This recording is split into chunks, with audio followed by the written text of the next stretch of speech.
Mayabang sa'yo, hindi pinaladi katulad ng mga kilala mong higit sa akin. Oo, tama, dahil di ako perpekto. Asahan mo naman ako'y marunong makontento. Di hahanap ng iba, wala nang hihigit sa'yo. Siguro ang hangad na lamang tumanda sa tabi mo. Ang pangarap ko'y ikaw hanggang sa kahuli-hulihan, makasamang bumuo ng tinatawag na tahanan. Makaramay sa lahat-lahat, hindi lang sa kulitan. Sa ginhawa man o hirap, tanggap mo ang kapintasan ko sa buhay. Wala nang hihingin sa may kapal, isang biyaya na sa akin ang ikaw ang minahal.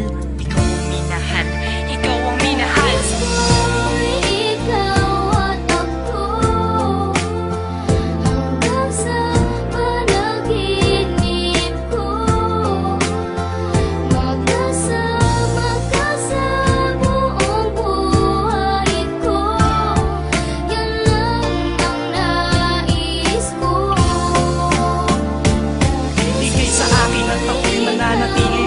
Sinunggaban ko na ang tsansa na masabi ko sa'yo salamat, dahil sa pagmamahal mo na walang patid. Sa araw-araw kahit di ka naghangad ng kapalit, ang kagandahan mong loob na di makita ng mata. Higit sa yamang matuturing ko pag nakikita ka. Patuloy tayong mamumuhay ng maayos at sabay nahaharap sa mga uri ng problema. Magkahawak ng ama na kaagapay kahit pa sa pagtanda. Mga pangarap ko sa buhay sa'yo lang nagmumula. Ang mga titig ko at yakap ang patuloy magsasabi ng pagmamahal na lagi kong bigkas mula sa labi. Kung pwede lang panghabang buhay ka na makasama, yung ikaw lang at ako ang magkasalo sa ligaya. Pangunahin